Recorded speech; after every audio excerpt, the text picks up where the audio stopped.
Good morning. It's good to be with you again today and continuing to build on the four pillars of a healthy Christian business leader. The four pillars are happy relationships or healthy relationships, biblical financial values, biblical spirituality, and balanced living. This week we have been focusing on pillar number 2, and the series has been buying nice things.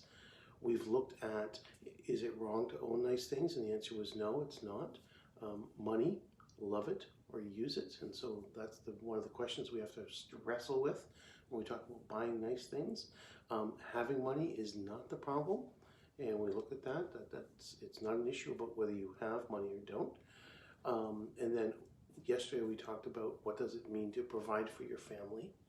And today, as we conclude this series in this segment, I want to talk about leaving an inheritance. And so talking really about long-term investments. And so that's going to be our focus today, long-term investments. Solomon. And I know I did a series on Proverbs last week, and I'll do that again somewhere down the road. But here's a lesson right out of Proverbs 13, verse 22. Solomon writes these words: "A good man leaves an inheritance to his children's children, but the sinner's wealth is laid up for the righteous." So again, yesterday we talked about providing for your family and figuring out what the balance is between, extravagant or simply providing for them, well, but still being able to give and help out the poor and all that kind of stuff. Well, today we're going to be learning about the significance of leaving an inheritance for our children's children. And so what does that look like? Hi, Puma. Good to have you here today. So what does that look like? Now, in biblical times, the inheritance was, first and foremost, primarily the land. So when the people of Israel entered into the promised land, God gave each family, now not family as an individual little group, but a large segment, each tribe received a certain segment of the land, and then each family within that tribe would receive a certain portion of the land, and that was the inheritance. And you could lose that inheritance.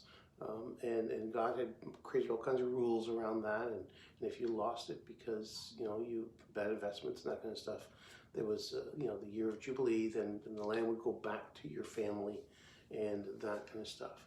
And Israel got in trouble because they started to abandon some of those rules that God had placed upon them.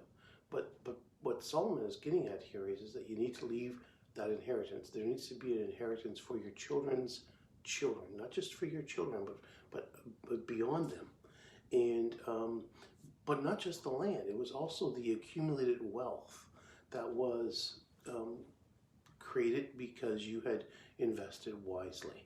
And obviously not everybody knows how to invest wisely, and some do, some don't. And some were better at it even within the Jewish context than others. And so some would lose their land and then eventually get it back. But Solomon's saying you need to do better than that. And so there is this aspect of providing for your family, but providing for them well enough that they're cared for even to the next generation. Now, here was what I find interesting is he says, a good man. Now, why does he call him a good man? Why does he call him a good person? And it's interesting when you do some research on this that it wasn't because this individual had left an inheritance for his children's children. And so sometimes we have this idea that we need to hoard our money and put it away and kind of stash it away as much as we can so that we can have an inheritance for our kids and our grandkids. And obviously Solomon is saying that we should have that inheritance. But he's not saying that we should be hoarding our money so that we can do that. And I find that very significant, because the reason he calls him a good man is because this man was using his wealth for others. So he was using the wealth that he was accumulating from his land, his inheritance that he had inherited from his father, who had inherited from his father before him. He was using that to help other people. And in the process of helping other people, he was blessing his family. Now, what is very interesting, this morning before I came on, I was actually reading a post on Facebook that a friend of mine, Don Adams, had put up about this farmer who had corn. And he had been winning prize corn year after year after year. He was entering it into a fair, and his corn was winning over and over.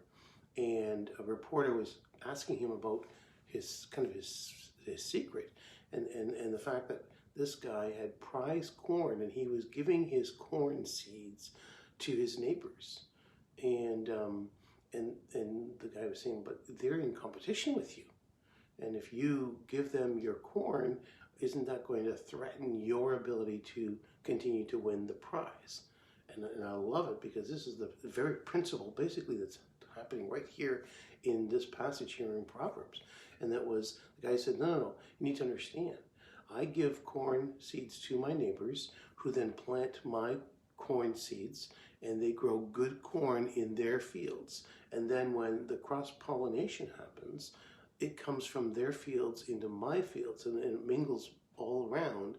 If they're growing bad corn, then that would reduce my corn.